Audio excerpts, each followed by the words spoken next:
Do bailouts keep us alive? Well, blame Keynes. Welcome back. In 1944, as bombs still rained across Europe, a frail British economist walked into the halls of Bretton Woods, New Hampshire. He wasn't a general, nor a politician with armies at his command.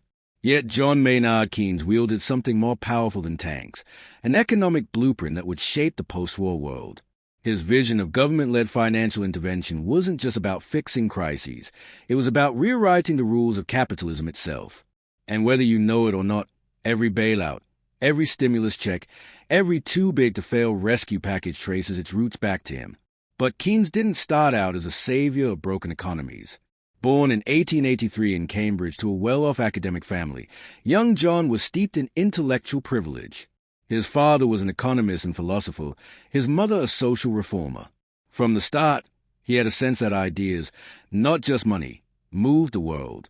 He wasn't physically imposing, often described as awkward and bookish, but what he lacked in charm he more than made up for with sheer intellectual firepower. At Eton and later at Cambridge, he dazzled professors with his ability to absorb and reframe complex problems. One friend once remarked that Keynes thought not in words, but in entire systems. Yet, like many of his class, he didn't immediately dive into academia. Instead, Keynes cut his teeth at the India office in London, a dull but respectable post where he learned the mechanics of finance and colonial economics. It was there he began to see the ugly side of empire, trade imbalances, currency manipulation, and how financial systems could prop up or destroy entire nations. This experience planted the seeds of his lifelong obsession, how to stabilize economies that seemed forever trapped in cycles of boom and bust. By World War I, Keynes's reputation had grown. He served at the British Treasury and was part of the delegation at the Versailles Peace Conference in 1919. But what happened there shocked him. The Allies, led by France, demanded crippling reparation from Germany. Keynes saw it as economic suicide. A humiliated, bankrupt Germany would not only fail to pay but would drag all of Europe into ruin.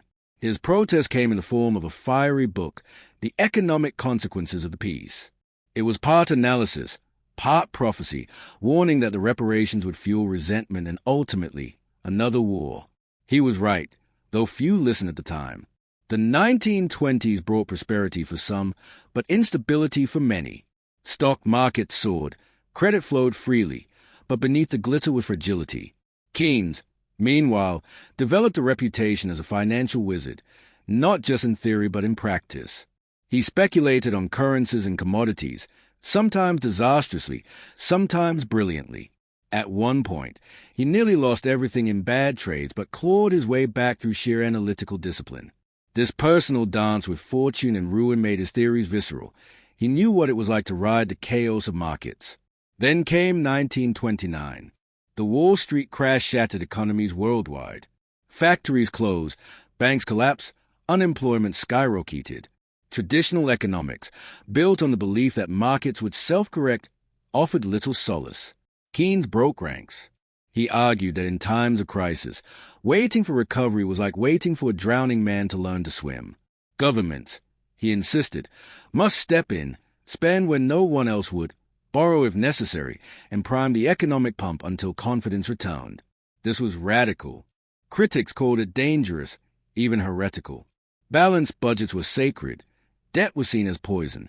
But Keynes countered that austerity during a depression was like bleeding a patient to cure them. His general theory of employment, interest, and money, published in 1936, flipped economics upside down. He showed how underemployment could persist indefinitely unless governments took active measures. In his words, in the long run, we are all dead. The short run, he argued, was what mattered, and it was government's duty to act. The 1930s and early 1940s tested these ideas. While the U.S. embraced aspects of Keynesian policy under Roosevelt's New Deal, Britain moved slower, clinging to old orthodoxy. Still, the tide was turning. As World War II unfolded, governments abandoned balanced budgets almost entirely, borrowing and spending at unprecedented levels to fuel the war machine. Ironically, it was this massive state intervention, the very thing Keynes had preached, that ended the Great Depression.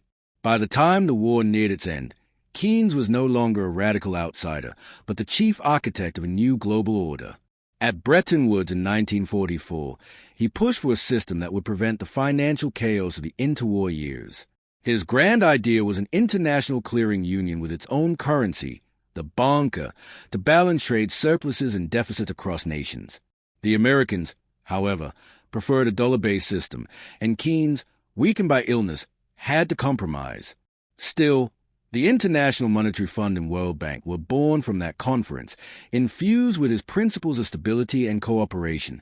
But Keynes himself would not live to see the full impact of his legacy. In April 1946, at just 62, he died of a heart attack. His health had been fragile for years, worn down by the strain of negotiations and endless battles with skeptics. Yet in death, his ideas only grew. From the Marshall Plan in post-war Europe to the modern bailouts of banks and corporations, Keynes's fingerprints are everywhere. Of course, controversy never left him. Free market champions like Friedrich Hayek accused him of paving the road to state overreach and inefficiency. Later, in the 1970s, when stagflation rocked economies, Keynesian policies seemed to falter, giving rise to neoliberalism and the cult of deregulation. But each time markets crashed, whether in 2008 or during the pandemic of 2020, governments returned to Keynes's playbook. Spend, stabilize, save a system. Keynes's life is a paradox. He was both a speculator and a planner, an elite insider who believed in public duty, a man who mingled with artists and philosophers but also obsessed over interest rates. Some saw him as a savior of capitalism, others as its gravedigger. What can we take from him today? Perhaps that economies are not machines but living organisms, prone to sickness and collapse. And when they do collapse, dogma is useless. What matters is action, flexibility, and a willingness to admit that rules must bend. Keynes was never afraid to change his mind when the facts change, and maybe that's his greatest lesson. Stubborn ideology breaks, but adaptive thinking survives. If you enjoyed this story, leave a money bag in the comments. Because somewhere, Keynes is smiling at the irony that his greatest legacy might just be convincing the world that saving capitalism sometimes means spending like there's no tomorrow.